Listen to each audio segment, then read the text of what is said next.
model 22. 15. Ibu saya ditembak mati. Ayah saya berlutut dan bersujud di depan saya. Lalu dia berbalik dan pergi dan tidak pernah kembali. Saya tidak ingat mengapa dia bersujud di depan saya, dan saya juga tidak tahu mengapa dia pergi. Saya lulus dari Akademi Kepolisian pada usia 22 tahun dan ditugaskan ke Kepolisian Resor, bekerja di tim reserse kriminal selama hampir 3 tahun. Meskipun 3 tahun adalah waktu yang singkat, saya telah diakui sebagai salah satu dari sedikit polisi wanita reserse kriminal yang masih efektif beroperasi di garis depan. Ada tugas rahasia yang sulit untukmu kali ini. Kepala Tim 2, Kompol Andi, menyesap tehnya, menghela napas pelan. Ini adalah perintah dari atasan. Awalnya saya tidak setuju, terlalu berbahaya. Katakan saja, kali ini saya harus berperan sebagai apa? Pergi ke bar atau menjadi pelayan? Saya menatapnya dengan acuh tak acuh. Karena selama bertahun-tahun saya telah menyamar berkali-kali dengan berbagai identitas, saya sudah terbiasa dengan hal itu. Kompol Andi mengerutkan kening, merenung beberapa detik, meletakkan cangkir tehnya, menatapku dan berkata, "Ada kasus narkoba yang perlu kamu selidiki. Peranmu adalah menjadi kekasih seorang mitra transaksi. Baiklah, menjadi kekasih lebih baik daripada menjadi wanita penghibur di panti pijat seperti sebelumnya." Saya tersenyum. Bagaimanapun, tim pencegahan tindak pidana sosial telah menyelidiki semuanya secara menyeluruh, dan juga ada detektif lain yang mendukung, jadi tidak akan ada masalah besar. Tapi kasus narkoba, dia menggaruk kepalanya, tampak khawatir lalu terdiam. "Tidak apa-apa, saya terima," kataku dengan santai. "Tim kita pernah menangani banyak kasus pembunuhan besar, tetapi seberapapun gila pembunuhnya, dia tetap hanya seorang individu. Sedangkan membiarkan seorang gadis muda sepertimu menghadapi pengedar narkoba terorganisir, saya tidak tahu apa yang dipikirkan atasan." Dia menatapku, wajahnya penuh penyesalan seolah merasa bersalah karena tidak menolak dengan tegas atas namaku. Dia menambahkan, "Ini semua karena kamu bekerja terlalu cemerlang sebagai detektif lapangan. Mungkin saya harus bicara dengan atasan sekali lagi." Melihat ekspresi seriusku, dia tahu tidak bisa menggoyahkan. Jadi dia tidak berkata apa-apa lagi, melainkan mengganti topik pembicaraan. "Baiklah, kamu langsung saja ke ruang rapat menemui Kapolres Budi sekarang." Saya membereskan tumpukan dokumen di tangan saya, hendak berdiri dan pergi ke ruang rapat ketika dia tiba-tiba bertanya, "Oh ya, pembunuh dalam kasus ibumu masih belum tertangkap kan?" "Ya," jawabku pelan. "Rekan-rekan di tim A sedang membantu penyelidikan. Ibu saya dibunuh 19 tahun yang lalu, dan sejak itu, pembunuhnya masih berkeliaran bebas. Tidak ada yang menemukan jejaknya. Satu-satunya bukti fisik di lokasi kejadian adalah sebuah pistol M1911 Browning, tanpa sidik jari dan selongsong peluru kaliber 38 dengan pola khusus. Ibu saya ditembak 3 kali di dada.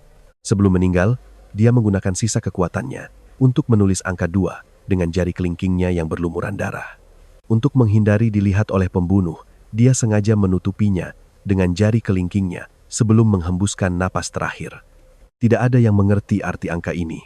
Orang yang melaporkan kejadian itu adalah ayah saya. Orang yang menghilang bertahun-tahun kemudian. Ketika secara tak terduga diterima di Akademi Kepolisian, saya bertekad untuk menyelidiki kasus ini. Namun, sesuai peraturan, polisi kriminal perlu menghindari terlibat dalam kasus yang melibatkan anggota keluarga untuk memastikan objektivitas. Tim yang menangani kasus ini sepertinya hanya berusaha terlihat sibuk dan berdedikasi. Karena mereka tidak dapat menemukan petunjuk lain dan juga tidak dapat menemukan orang dengan julukan elang hitam, kasus ini tidak mengalami kemajuan selama bertahun-tahun. Bahkan ketika saya sesekali bertanya, saya tidak mendapatkan apa-apa. Kompol Andi sepertinya menyadari bahwa dia baru saja menanyakan sesuatu yang menyentuh luka. Jadi dia menegakkan punggungnya bersandar di kursi, berdehem lalu berkata, "Jika kamu benar-benar menerima tugas untuk menyelidiki kasus narkoba ini, saya akan menugaskan orang dari tim untuk mengawasi lebih cermat arsip kasus ibumu selama kamu tidak ada." "Terima kasih, Komandan Tim Andi." "Ayo, Kapolres Budi sedang menunggumu di ruang rapat." Saya mengetuk pintu ruang rapat dengan lembut. Kapolres Budi dari dalam berkata, "Masuk." Saya menutup pintu di belakang saya dan melangkah maju untuk memberi hormat sesuai prosedur. "Putri, kemari. Kenalan. Ini adalah Komandan Tim Arya dari Tim Satuan Narkoba Kepolisian Kota." Kapolres Budi menunjuk ke pria yang duduk di sampingnya. "Ini Putri Wijaya, polisi wanita yang kami rencanakan untuk ditugaskan dalam misi rahasia. Lalu, dia memperkenalkan saya kepada Komandan Tim Arya. Saya menyapa Komandan Tim Arya dan berjabat tangan dengannya. Komandan Tim Arya menatap saya dari atas ke bawah lalu berseru, "Wah, sikap dan karisma rekan Putri memang luar biasa di antara polisi wanita muda. Dia benar-benar pilihan yang sempurna untuk tugas ini." Pujian itu terdengar aneh, seolah memuji seseorang karena memiliki penampilan seorang kekasih alami. Saya tidak berkata apa-apa, hanya melirik Kapolres Budi yang dengan antusias menjelaskan segala sesuatu kepada Komandan Tim Arya. Putri Wijaya telah melakukan banyak misi rahasia, dan setiap kali dia menyelesaikannya dengan sangat baik. Ketika Kapolres Budi mengatakan itu, matanya berbinar penuh harapan. Biasanya, kasus narkoba seringkali berujung pada penggerebekan berskala besar. Ini adalah prestasi yang sangat penting, meskipun ini hanya penugasan sementara. Tetapi jika kasus ini terungkap, unit kami juga akan mendapatkan pujian. Dia sepertinya tidak memikirkan bahayanya. Sebaliknya malah merasa beruntung saya dipilih oleh atasan. "Kapolres Budi, mari kita mulai saja. Saya khawatir jika dia terus memuji akan membuang waktu, jadi saya berinisiatif mengusulkan." Baiklah, Komandan Tim Arya, jelaskan situasinya kepada rekan putri kita." "Baik, polisi putri, silakan duduk." Kami bertiga duduk. Komandan Tim Arya menyalakan proyektor dan mulai menjelaskan tentang misi rahasia tersebut. 3 bulan yang lalu, tim narkoba kota berhasil membongkar jaringan hilir dalam sindikat narkoba besar dan menangkap seorang bandar penting bernama Pak Rahman. Pak Rahman memiliki kemampuan untuk berhubungan langsung dengan seorang tokoh penting dalam sindikat bernama Joko Wijaya. Tetapi keduanya hanya berkomunikasi melalui email dan belum pernah bertemu langsung. Pak Rahman telah mengungkapkan banyak informasi berharga, sehingga polisi memblokir berita tentang penangkapan ini. Berkat itu, kami dapat memanfaatkan identitasnya untuk terus berhubungan dengan gembong narkoba Joko Wijaya. Tim khusus telah menciptakan seorang kontak fiktif untuk Pak Rahman, kekasihnya bernama Dewi Lestari. Faktanya, orang ini sama sekali tidak ada. Itu hanya penyamaran yang dibuat untuk detektif yang menyusup, dan orang itu adalah saya. Mereka memberi saya setumpuk tebal berkas tentang latar belakang Dewi Lestari dan banyak dokumen terkait, meminta saya untuk mempelajarinya dengan cermat. Mulai hari ini hingga beberapa bulan ke depan, saya akan hidup dengan nama Dewi Lestari. Cara polisi membangun profil karakter ini lebih profesional daripada penulis skenario film dan lebih detail daripada orang sungguhan. Informasi intelijen menunjukkan bahwa kelompok pengedar narkoba ini kemungkinan besar adalah sisa-sisa geng Naga Merah yang pernah sangat kuat tetapi menghilang secara misterius lebih dari 1 dekade yang lalu. Kami telah menggunakan identitas Dewi Lestari untuk berkomunikasi secara online dengan Joko Wijaya selama beberapa waktu dan awalnya telah mendapatkan kepercayaannya. Komandan Tim Arya tersenyum berkata, tampak puas dengan kemajuannya. "Kamu punya 2 minggu untuk meresapi peran Dewi Lestari, sekaligus membiasakan diri dengan karakter yang telah kami gambarkan untuknya. Setelah 2 minggu, kamu akan secara resmi bertemu Joko Wijaya dengan identitas ini. Yang perlu kita lakukan sekarang adalah membuntuti Joko Wijaya, mencari petunjuk dan berkoordinasi dengan kepolisian di seluruh negeri untuk membongkar seluruh jaringan, hanya dalam 1 operasi." Suara Komandan Tim Arya penuh kegembiraan seolah dia sudah yakin akan kemenangan. "Tolong kirimkan saya profil Joko Wijaya," kataku. "Rekan saya akan mengirimkan daftar untukmu nanti, tetapi sebenarnya kita tahu sangat sedikit tentang dia. Orang ini sangat berhati-hati dalam perkataan dan tindakannya. Kami juga baru berhubungan melalui email dan surat menyurat atas nama Pak Rahman. Jadi itu belum cukup. Saya khawatir jika kurang informasi, saya bisa terungkap," kataku dengan wajah serius. "Jangan khawatir, tugas utamamu kali ini adalah mengintai situasi dan menahan Joko Wijaya. Meskipun tugasmu ada kendala, tetap akan ada detektif dari tim lain yang membantu. Kasus khusus ini melibatkan 4 jalur investigasi paralel, termasuk jalurmu. Anggota beroperasi secara independen dan tidak mengetahui identitas satu sama lain. Saya jamin akan menyelesaikan tugas. Saya berdiri memberi hormat." "Haha, polisi putri, santai saja. Kita belum langsung bertempur. Putri, kamu sudah siap?" tanya Kapolres Budi. Saya menutup berkas Dewi Lestari, menjawab dengan tegas, "Siap."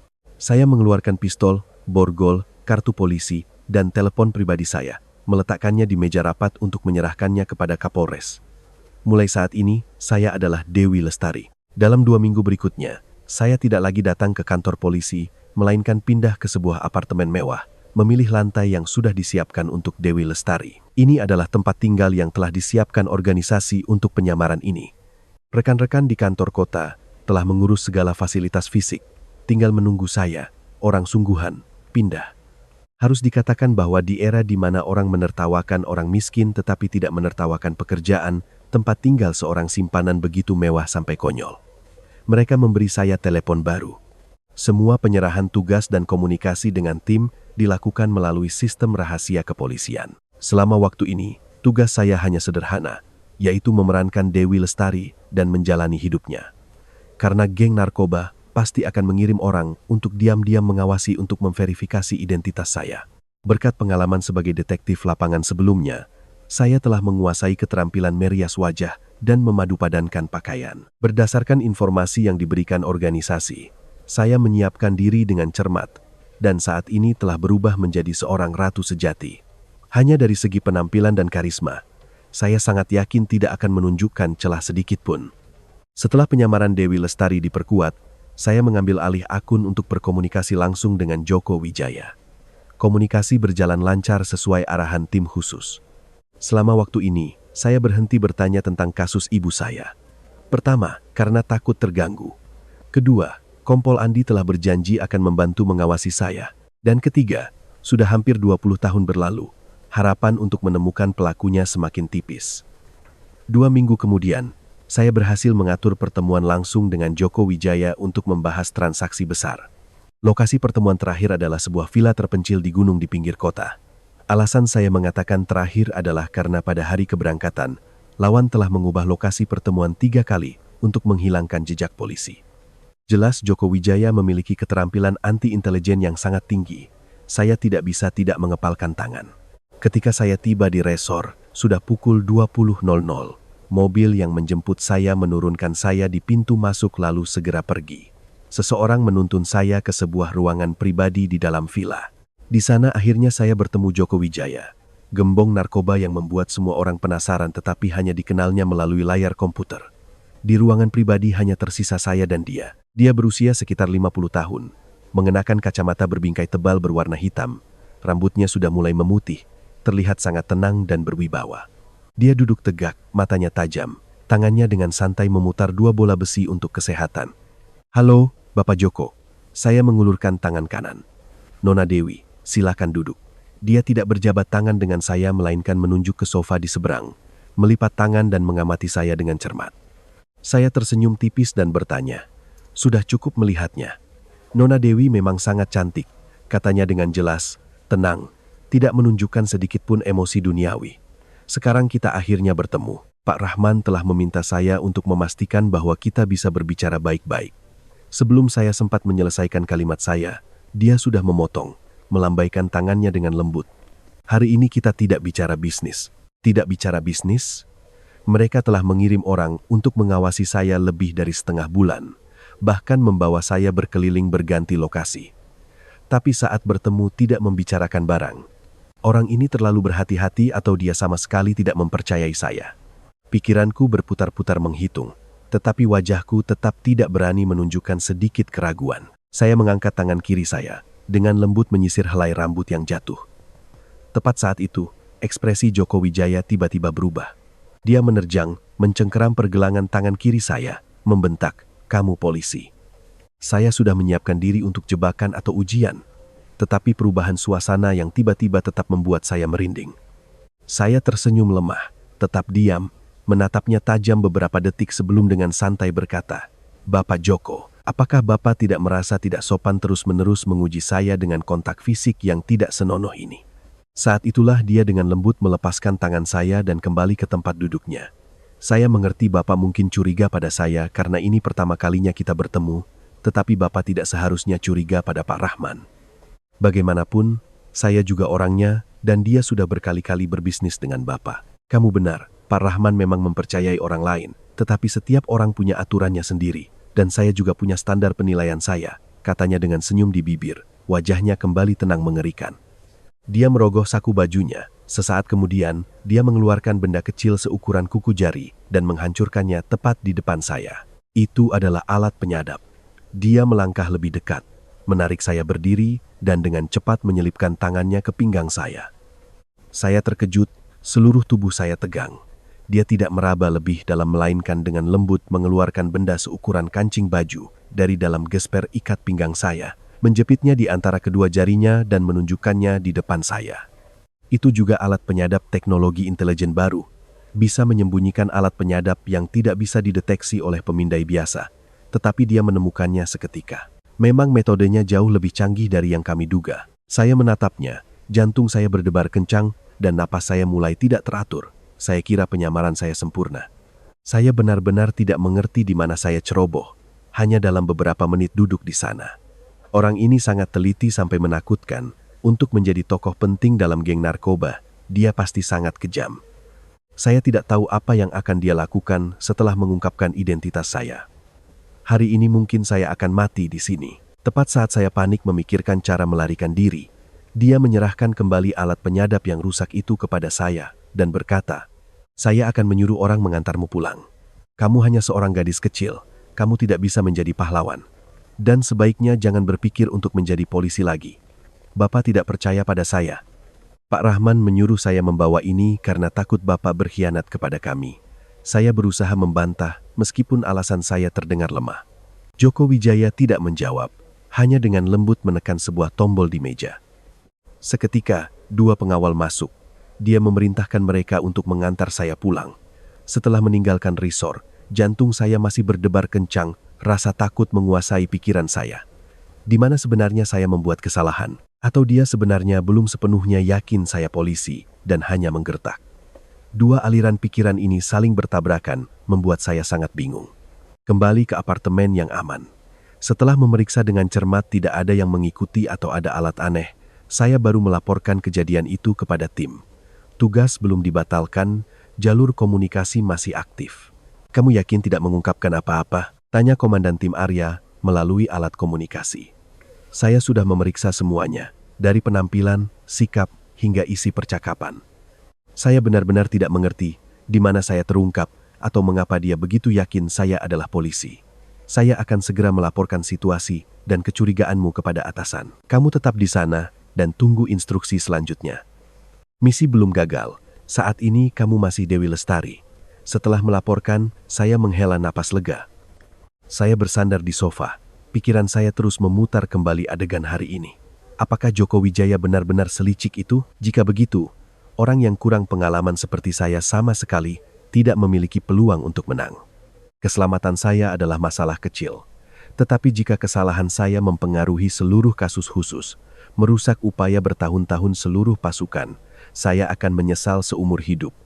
Saya memutuskan untuk secara proaktif mengusulkan kepada Komandan Tim Arya untuk menarik saya dari kasus khusus. Tepat ketika saya membuka sistem, sebuah instruksi baru muncul. Berdasarkan analisis, atasan menyimpulkan bahwa kamu mungkin belum sepenuhnya terungkap. Meskipun lawan memiliki sedikit kecurigaan, tetapi saat ini, kamu adalah satu-satunya orang yang bisa berhubungan langsung dengan Joko Wijaya. Atasan tidak ingin dengan mudah melepaskan posisi kunci ini. Saya menatap barisan pesan itu, ragu-ragu tidak tahu harus menjawab apa. Segera setelah itu, Komandan Tim Arya mengirim pesan lain. Untuk memastikan keberhasilan kasus khusus, atasan telah memutuskan untuk mengambil risiko, mengaktifkan seorang agen rahasia yang telah menyusup ke geng narkoba selama bertahun-tahun dengan kode nama Baja Hitam. Orang yang memberikan informasi dengan kode nama Baja Hitam ini adalah seorang detektif veteran yang disusupkan oleh kepolisian ke organisasi bertahun-tahun yang lalu. Untuk memastikan keamanan mutlak, dia sangat jarang berhubungan dengan atasan. Tetapi, setiap informasi intelijen yang dia kirimkan kembali memiliki akurasi yang sangat tinggi, membantu polisi memahami seluk-beluk jaringan narkoba. Mengaktifkan Baja Hitam untuk mendukung saya menunjukkan bahwa kasus khusus ini telah mencapai tahap akhir yang krusial. Kepolisian bertekad untuk memanfaatkan kesempatan ini untuk menghancurkan seluruh jaringan. Selain jalur saya, ada 3 tim detektif lain yang beroperasi secara paralel tetapi identitas mereka semua dirahasiakan. Saya menerima informasi kontak Baja Hitam dan mengirim pesan kode kepadanya. Adapun kapan dia akan membalas, saya hanya bisa menunggu. Terakhir kali dia menghubungi organisasi adalah 3 bulan yang lalu. Sebulan berlalu dalam sekejap mata. Selama bulan ini tim masih menjaga komunikasi email dengan Joko Wijaya atas nama Pak Rahman. Sementara saya masih berperan sebagai Dewi Lestari, saya juga menjaga kontak sosial dengan Joko Wijaya. Seolah kejadian hari itu hanya kesalahpahaman. Dia sepertinya tidak mempermasalahkannya, meskipun tidak membicarakan bisnis tetapi tetap berkomunikasi. Penyamarannya masih sempurna. 3 hari kemudian, saat sedang tidur siang di sofa, saya tiba-tiba menerima balasan dari Baja Hitam. Temui saya di Garden Cafe. Pada siang hari lusa, kode pengenal adalah burung bangau kertas. 2 hari kemudian, tepat di siang hari, saya berpakaian rapi sesuai gaya Dewi Lestari. Saya sendiri masuk ke sebuah ruangan pribadi di kafe taman. Ruangan pribadi itu terletak di sudut terpensil, sebuah rumah kayu bergaya Prancis terpisah di halaman belakang. Selama sebulan terakhir, saya sangat penasaran siapa sebenarnya Baja Hitam itu. Saya mendorong pintu dan masuk. Baja Hitam sedang duduk membelakangi saya. Punggung itu terlihat sangat familiar. Saya melangkah mendekat hendak duduk di seberangnya. Tetapi begitu saya melihat wajahnya, saya terkejut dan melompat berdiri. Dia sebenarnya adalah Joko Wijaya. Kenapa, Bapak? Saat saya sangat bingung, saya melihat burung bangau kertas di meja. Semuanya tiba-tiba menjadi masuk akal, tetapi juga penuh paradoks. Bukankah dia adalah tokoh puncak dalam geng? Bagaimana dia bisa menjadi Baja Hitam? Ketika melihat saya, dia sama sekali tidak terkejut. Wajah dingin dan jauhnya hari itu telah hilang. Sebaliknya, dia menatap saya dengan tatapan lembut dan penuh perhatian. Duduklah dulu, nak. Dia melihat saya dari kepala sampai kaki. Matanya berkaca-kaca, lalu tersenyum berkata, "Kamu sudah besar sekali." "Hah, apa yang dipikirkan Kompol Andi? Mengapa dia membiarkanmu menjadi polisi?" Kompol Andi adalah paman kandung sekaligus ayah angkat saya. Mendengar Joko Wijaya berkata begitu, saya tiba-tiba merasa merinding. Bagaimana gembong narkoba ini bisa tahu jelas latar belakang saya? Apakah berkas rahasia saya telah terungkap? "Bapak adalah Baja Hitam?" Saya bertanya menyelidik. Dia mengangguk pelan dan mengatakan sesuatu yang membuat saya terdiam. "Saya adalah Baja Hitam, juga ayahmu, Kolonel Wiratama." Saya menatap cermat pria di depan saya. Saya sudah bingung karena dia adalah Joko Wijaya. Sekarang dia mengaku sebagai ayah saya semakin curiga. Tetapi ingatan tentang ayah mulai membanjiri pikiran saya. Meskipun sangat samar, ayah meninggalkan saya ketika saya baru berusia 5 tahun. Saya ingat dia berlutut dan bersujud di depan saya lalu tidak pernah kembali. Hari dia bersujud untuk berpisah juga adalah hari ibu saya meninggal. Ibu saya ditembak 3 kali di dada. Melihat ekspresi saya yang sangat terkejut, Baja Hitam dengan lembut berkata, "Ayah tahu saat ini kamu sangat bingung dan sulit menerima. Tetapi atasan telah memutuskan untuk mengaktifkan ayah, artinya kasus khusus ini sudah mencapai akhir. Kamu berhak tahu kebenaran tentang ayah dan ibumu." Dia mulai menceritakan kepada saya apa yang terjadi bertahun-tahun yang lalu. Sekitar 20 tahun yang lalu, ayah saya adalah seorang detektif rahasia yang menyusup ke geng narkoba yang dipimpin oleh seorang bandar dengan julukan Naga Merah. Naga Merah sangat misterius. Meskipun ayah saya telah mendapatkan kepercayaan geng, dia masih sangat sulit untuk mendekatinya secara langsung. Setelah setahun menyusup, dia menemukan bahwa geng ini memiliki tokoh kunci lain dengan julukan Elang Hitam. Dikatakan bahwa Elang Hitam adalah tangan kanan yang cakap, yang khusus menangani pekerjaan kotor atas nama Naga Merah. Dia kejam, licik, dan sangat misterius. Pekerjaan menyusup sangat sulit. Ayah hanya bisa mengirimkan berita ke unit beberapa bulan sekali. Berkat informasi intelijennya, polisi menyimpulkan bahwa menemukan Elang Hitam adalah kunci untuk membongkar jaringan ini. Oleh karena itu, atasan memintanya untuk terus bertahan. Namun, Elang Hitam terlalu berhati-hati. Ayah saya tidak menemukan petunjuk atau foto apapun tentang dia. Hanya jejak-jejak terpisah tentang cara Elang Hitam mengelola pengiriman barang dan membersihkan musuh. Dia sendiri tetap menjadi hantu. Pertemuan terdekat dan paling menyakitkan ayah dengan Elang Hitam adalah hari ibu saya dibunuh. Sebuah pistol 1911 Browning. Ibumu ditembak 3 kali di dada. Dia mengangkat tangannya ke dahi. Suaranya tercekat. Setelah beberapa saat hening, dia melanjutkan. Ketika ayah tiba, ibumu sudah tergeletak dalam genangan darah, sudah meninggal beberapa saat. Kesalahan ayah adalah tidak bisa melindunginya. Tubuhnya gemetar hebat. Saya melihatnya kesakitan, hati saya sakit tetapi tetap berusaha bertanya. Ayah terungkap, ayah menduga begitu. Jika tidak Elang Hitam, tidak akan membunuh ibumu untuk menunjukkan kekuatannya. Dia mengepalkan tangannya. Saat itu kasus khusus belum berakhir. Ayah memeriksa lokasi kejadian. dan hanya menemukan pistol dan selongsong peluru yang berserakan. Itu adalah jenis peluru khusus kaliber 38 yang biasa digunakan elang hitam. Apa arti angka 2 yang ibu tulis dengan darah sebelum meninggal? Saya mendesak. Saya selalu terobsesi dengan angka itu. Angka 2. Dia menatapku terkejut. Ayah tidak tahu. Ketika melihat pistol dan selongsong peluru yang khas serta cara pembunuhan yang kejam itu, ayah yakin pembunuhnya adalah elang hitam. Saat itu situasinya sangat genting. Ayah tidak sempat memeriksa mayat ibumu dengan cermat. Hal pertama yang harus ayah lakukan adalah melindungimu. Dia menjelaskan, ibumu sudah meninggal. Jika mereka ingin membalas dendam terhadap seorang polisi rahasia, maka target berikutnya pasti kamu. Ayah segera datang ke taman kanak-kanak menjemputmu dan membawamu pulang ke desa untuk dititipkan pada paman. Ketika dia menyebutkan hal ini, kenangan masa kecil membanjiri pikiran saya dengan jelas. 19 tahun yang lalu, sore itu, ayah menjemputku lebih awal. Dia memelukku erat, diam sepanjang perjalanan panjang pulang ke rumah paman Kolonel Wiratama di pedesaan. Ayah menitipkan saya kepada paman, memberikan sedikit uang, berpesan beberapa patah kata, lalu berbalik dan pergi. Saya melihatnya berjalan pergi, berlari ke pintu berteriak keras. Ayah. Dia berhenti, menoleh menatapku. Kami berdua, ayah dan anak, saling menatap tanpa alas kaki. Lalu dia perlahan berlutut dan bersujud di depan saya. Paman saya berdiri tepat di belakang, terdiam. Sepanjang bertahun-tahun ini, saya selalu berusaha melupakan kenangan menyakitkan itu. Tetapi sekarang ketika mendengarnya menceritakan kembali, saya baru mengerti arti dari sujud itu. Itu bukan hanya perpisahan abadi, permintaan maaf seorang ayah yang tak berdaya, tetapi juga rasa terima kasih yang ditujukan kepada paman saya karena telah mengasuh satu-satunya darah dagingnya. Air mata saya mengalir deras. Putri, ayah tidak punya pilihan lain. Ayah tidak berani muncul di sampingmu, juga tidak berani menanyakan kabarmu. Itu adalah satu-satunya cara untuk menjaga nyawamu. Kamu tahu betapa kejamnya para pengedar narkoba itu. Melihat dia sangat emosional, saya berdiri, duduk di sampingnya, dan dengan lembut menepuk bahunya. Kenangan saya tentang ayah sangat samar, tetapi saya merasa ayah dulu terlihat berbeda dari sekarang. Dia mengangguk. Benar, ayah telah menjalani operasi plastik. Saat itu, ayah saya menyadari identitasnya mungkin telah terungkap. Dia memutuskan untuk sepenuhnya mengubah wajahnya untuk terus menyusup ke geng Naga Merah. Yang aneh adalah hanya beberapa hari setelah kematian ibu saya, geng ini tiba-tiba menghilang tanpa jejak. Elang hitam benar-benar sangat licik. Ayah terpaksa mengubah wajahnya, mengganti nama, meminta organisasi untuk menghapus catatan aslinya untuk terus melacak elang hitam. Saat itu ayah tidak lagi peduli dengan identitas polisinya.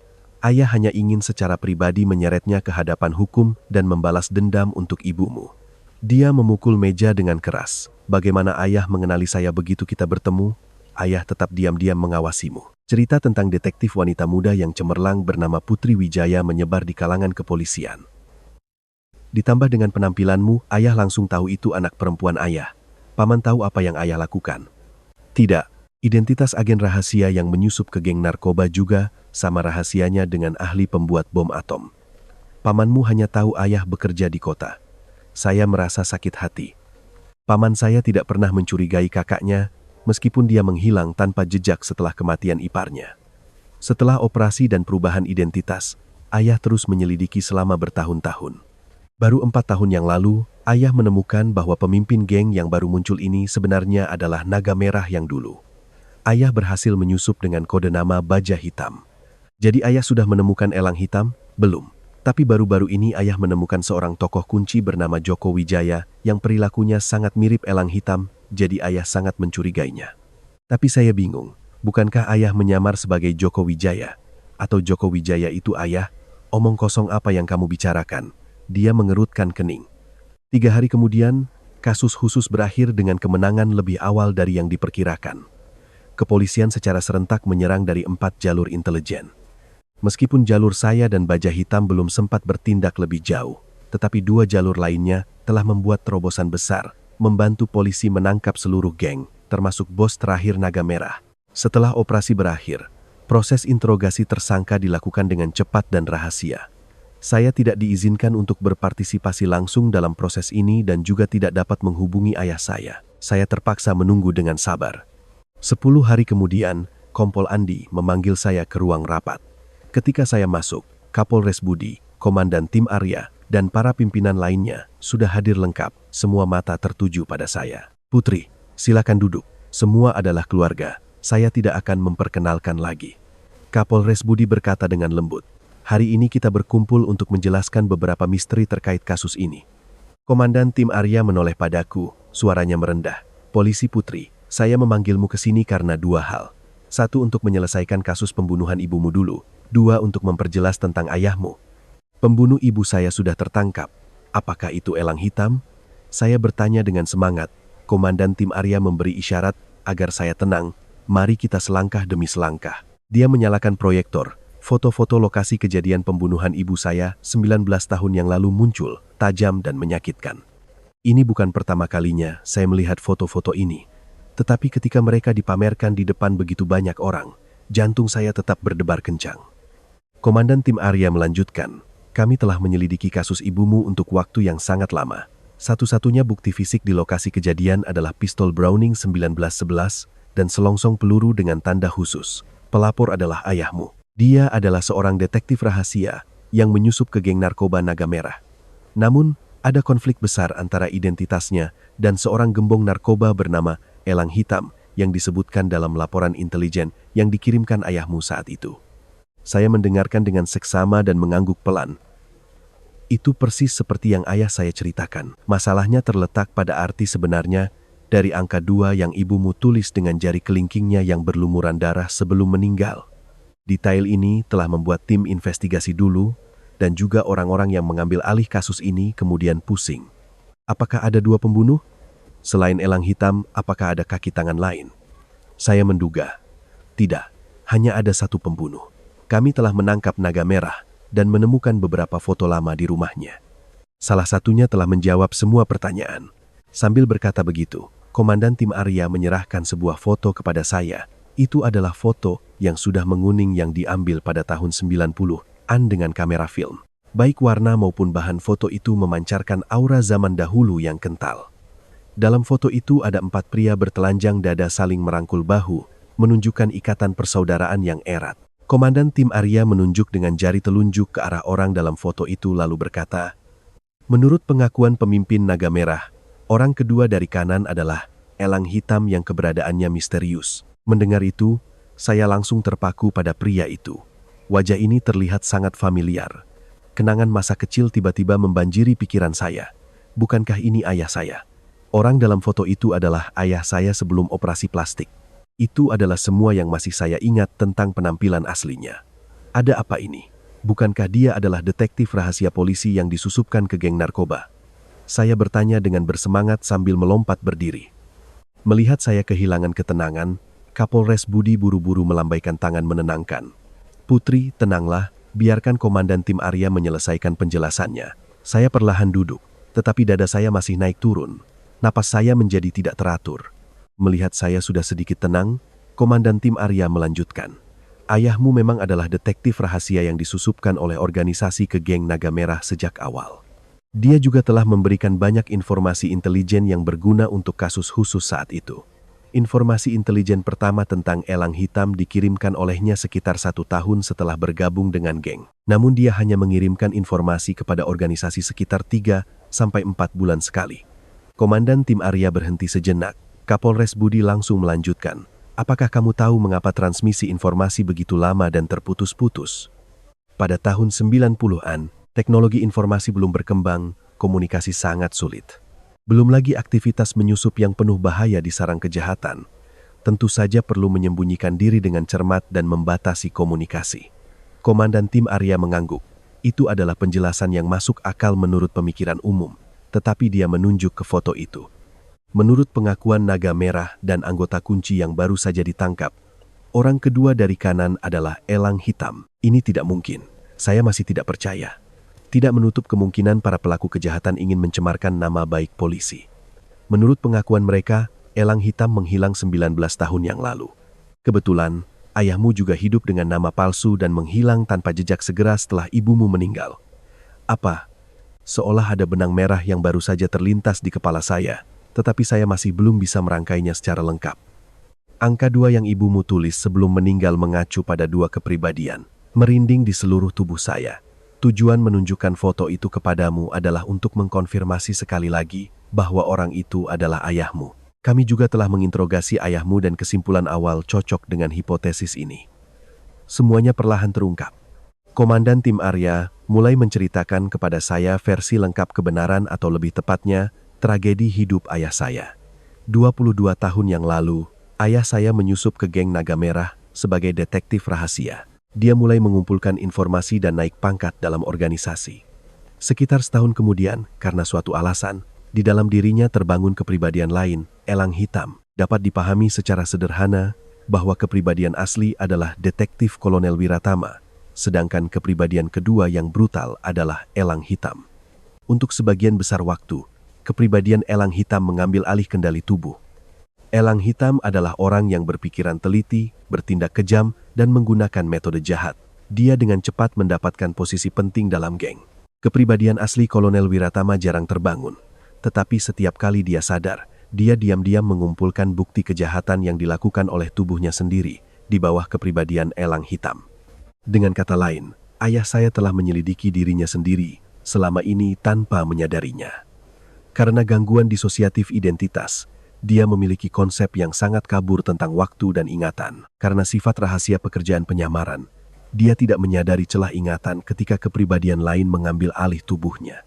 Alasan sebenarnya mengapa dia hanya mengirimkan informasi 3 atau 4 bulan sekali adalah karena kepribadian detektif Kolonel Wiratama hanya terbangun sesekali setelah periode panjang tidak aktif. Sementara sebagian besar waktu lainnya, dia hidup dan beroperasi sebagai penjahat sejati bernama Elang Hitam. 19 tahun yang lalu, Elang Hitam datang ke rumah saya. Mungkin dia menyadari ibu saya telah menyadari keanehan dalam dirinya, sehingga dia dengan dingin menembak dan membunuhnya. Mungkin terpicu kuat oleh pemandangan berdarah dan kematian istri tercinta. Kepribadian utama Kolonel Wiratama telah terbangun dan mengambil kembali kendali. Sementara kepribadian sekunder Elang Hitam tenggelam jauh ke alam bawah sadar. Komandan Tim Arya menjelaskan, setelah itu, ayahmu dengan panik membawamu bersembunyi dan menjalani operasi perubahan identitas. Itulah sebabnya Elang Hitam juga tiba-tiba menghilang dari dunia kriminal. Saya menundukkan kepala diam karena saya sudah mulai samar-samar menebak kebenaran tentang hubungan antara Joko Wijaya dan Baja Hitam dalam kasus khusus tadi. Komandan Tim Arya melanjutkan, dalam kasus khusus ini, Joko Wijaya, tokoh kunci dalam jaringan narkoba, sebenarnya juga adalah kepribadian lain yang terpisah dari ayahmu. Setelah kematian ibu untuk melacak pembunuh, Elang Hitam, ayah saya menjalani operasi plastik, mengganti nama, dan terus sendirian menyelidiki sisa-sisa geng Naga Merah. 4 tahun yang lalu, dia berhasil menyusup ke geng baru ini sebagai detektif. Meskipun belum menemukan Elang Hitam, dia yakin bahwa dengan menghancurkan organisasi ini, dia akan menemukan petunjuk untuk membalas dendam atas kematian istrinya. Tetapi ironisnya, dalam proses itu, dia malah membentuk kepribadian baru bernama Joko Wijaya. Dengan cara berpikir yang tajam dan metode yang canggih, Joko Wijaya dengan cepat menjadi mata rantai penting dalam organisasi. Menurut pengakuan penjahat lain, gaya Joko Wijaya sangat mirip dengan Elang Hitam yang dulu, meskipun sedikit kurang kejam. Kepribadian Joko Wijaya mengambil alih kendali sementara kepribadian asli Kolonel Wiratama dengan kode nama Baja Hitam hanya terbangun dalam waktu singkat. Ayah saya di bawah nama Baja Hitam terus menyelidiki Joko Wijaya, yang sebenarnya adalah dirinya sendiri. Dia sama sekali tidak menyadari lingkaran tragedi ini. Saya tiba-tiba merasakan dada saya sakit sekali. Air mata saya mengalir tak terbendung. Baik catatan medis ayahmu maupun pamanmu tidak menunjukkan riwayat penyakit mental genetik. Kami menyimpulkan bahwa gangguan disosiatif identitasnya adalah akibat dari trauma psikologis yang parah atau dampak fisik selama penyamaran. Stimulasi ini bisa berupa kerusakan otak, disuntik narkoba, neurotoksin, atau juga bisa berupa guncangan psikologis yang mengerikan yang harus dia saksikan. Penyebab spesifik masih membutuhkan waktu untuk diperjelas. Seluruh ruang rapat terdiam. Semua orang menatap saya dengan tatapan iba dan kasihan. Komandan Tim Arya merenung sejenak lalu menghibur. Kami sangat menyesal atas tragedi ayahmu. Dia adalah seorang polisi yang luar biasa dan berdedikasi.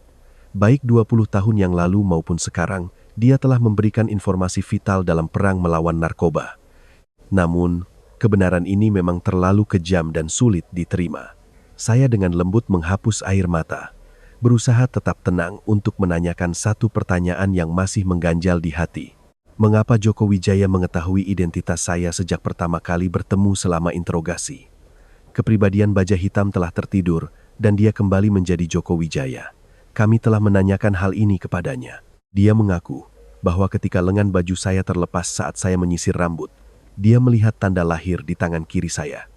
Dalam alam bawah sadar kepribadian kriminal ini, dia masih menyimpan ingatan bahwa dia memiliki seorang putri yang menjadi polisi. Komandan Tim Arya menghela napas. Apakah dia akan mendapatkan keringanan hukuman? Saya bertanya dengan cemas. Kami akan melakukan pemeriksaan forensik psikiatri secara komprehensif. Jika dia terbukti kehilangan kemampuan bertindak atau menderita penyakit mental pada saat melakukan kejahatan, lembaga peradilan akan mempertimbangkan untuk memberikan putusan yang sesuai. Tetapi situasi ini sangat kompleks. Kita perlu mempersiapkan diri untuk proses yang panjang. Ruangan kembali hening. Tidak ada yang tahu bagaimana menghadapi kebenaran yang ironis ini. Saya telah membayangkan banyak skenario tentang ayah saya selama bertahun-tahun ini, tetapi tidak pernah memikirkan akhir yang menyakitkan ini. Di ruang interogasi, saya bertemu ayah saya, atau lebih tepatnya, saya menghadapi alter ego dari Bapak Joko Wijaya. Dia mengenakan pakaian tahanan, sama sekali tidak terlihat putus asa atau ketakutan. Dia masih terlihat tenang, matanya tajam, dan sikapnya seperti seorang kriminal ulung. Saya duduk di hadapannya. Di samping saya ada Komandan Tim Arya yang memimpin interogasi hari ini. Bapak, saya sudah menyiapkan banyak pertanyaan, tetapi ketika saya membuka mulut, tenggorokan saya tercekat. Kamu ingin tahu siapa saya, kan? Saya adalah Joko Wijaya, katanya perlahan. Setiap kata jelas dan terperinci. Apakah Bapak adalah elang hitam yang dulu? Dia menggelengkan kepala, jari-jarinya saling bertautan. Tubuhnya sedikit condong ke depan dan tersenyum. Saya tahu betul saya bukan. Mengapa Bapak bisa begitu yakin? Saya bertanya balik. Tanggung jawab pembuktian kejahatan ada pada pihak penuntut. Jika polisi putri mencurigai saya adalah elang hitam, kamu harus mencari bukti sendiri. Dia menyeringai. Prinsip hukum dasar ini, saya rasa tidak perlu saya ajarkan padamu, kan? Meskipun Bapak bukan elang hitam, kejahatan yang Bapak lakukan dalam jaringan narkoba saat ini saja sudah cukup untuk Bapak menerima hukuman mati. Saya menunduk, suara saya bergetar. Saat ini pikiran saya kacau. Saya tidak tahu apakah harus menganggap orang di depan saya sebagai ayah saya, sebagai pembunuh ibu saya, atau sebagai orang asing yang menempati tubuh ayah saya. Putusan pengadilan adalah urusan pengadilan. Hidup atau mati ditentukan oleh bukti. Kata-katamu atau kata-kata polisi lain tidak berarti apa-apa. Dia tetap mempertahankan senyum sombong itu. Saya tahu, bukti yang ditemukan baru-baru ini cukup untuk mengakhiri hidupnya 10 kali. Tetapi jika menghukum mati, dia juga berarti saya sendiri yang mengirim ayah saya ke kematian. Emosi yang saling bertabrakan membuat saya kesakitan. Hari itu Bapak tahu saya polisi. Mengapa Bapak melepaskan saya? Saya mendongak bertanya pelan. Dia menghela napas panjang. Matanya sedikit berkedip. Saya melihat tanda lahir di tangan kirimu. Saya tidak tahu mengapa, tetapi saya tidak ingin membunuhmu. Mungkin saya hanya tidak tega menghabisi putri saya. Lalu ibu saya, sudah saya katakan itu tidak ada hubungannya dengan saya. Dia tiba-tiba memukul kedua tangannya yang diborgol ke meja, meraung ganas memotong perkataan saya. Beberapa bulan kemudian, saya kembali ke penjara mengunjungi ayah. Dia telah menjalani perawatan psikologis. Saya tidak yakin apakah itu efektif. Saat ini dia dalam keadaan kepribadian asli Kolonel Wiratama. Tetapi tidak ada yang bisa memastikan kapan kepribadian itu akan kembali tidur. Dia duduk di kursi interogasi. Wajahnya baik hati, lelah, dan penuh ketidakberdayaan. Begitu melihat saya masuk, dia berniat berdiri dan menerjang ke arah saya. Tetapi suara rantai kaki membuatnya terhenti. Ayah. Terakhir kali saya memanggil kata ayah adalah 19 tahun yang lalu. Hari yang menentukan dia berlutut dan bersujud untuk berpisah dengan saya. Dia merosot di kursi, memegangi kepalanya dan terisak-isak. Seluruh tubuhnya gemetar hebat. Seolah tidak tahu bagaimana harus menghadapi putrinya. Dia hanya bisa menggunakan air mata untuk melepaskan rasa sakitnya. Ayah minta maaf, nak. Dia meraung di antara isak tangis yang tersedak. Bukan salah ayah, mata saya memerah. Saya datang ke sini untuk menyemangatinya. Saya tidak boleh lemah saat ini. Mereka bilang padamu, selama bertahun-tahun ayah tidak pernah tahu kalau ayah sakit. Ayah benar-benar tidak tahu. Ayah tidak tahu kalau ayah adalah elang hitam. Ayah juga tidak tahu kalau ayah adalah Joko Wijaya. Dia mengepalkan tangannya, memukul dadanya seolah ingin mengeluarkan jantungnya untuk membuktikan. Saya juga tidak ingin percaya, tetapi kebenaran tetaplah kebenaran, katanya putus asa. Ayah tidak tahu apakah ayah yang membunuh ibumu. Itu karena ayah. Itu semua karena ayah. Isak tangisnya merobek hati saya. Ayah sakit jadi sangat sulit untuk menentukan siapa yang membunuh ibu. Lembaga peradilan sedang melakukan pemeriksaan. Semuanya masih dalam pertimbangan. Ayah jangan putus asa. Dia masih menundukkan kepalanya di antara kedua tangannya, tidak berani mendongak menatap saya. Saya berusaha menahan diri agar suara saya tidak bergetar. Selama ayah mengaku jujur dan bekerja sama dalam perawatan, hukum akan memberikan keringanan. Ayah, saya percaya pada ayah. Dia masih terus menangis terisak-isak. Bahunya yang kurus gemetar berulang kali. Komandan tim Arya berdiri di samping, menepuk bahu saya pelan dan berbisik. Saat ini mentalnya sangat tidak stabil. Terlalu banyak stimulasi tidak akan baik untuk perawatannya. Kita akhiri saja kunjungan di sini. Saya menatap penuh kerinduan pada pria yang menundukkan kepala di meja lalu perlahan berdiri, berbalik dan berjalan keluar ruangan. Tepat saat pintu hendak menutup, pria yang masih menundukkan kepala terisak-isak itu tiba-tiba sedikit mendongak. Di balik rambut acak-acakannya yang menutupi wajah, sudut bibirnya yang berlumuran air mata sedikit menyeringai.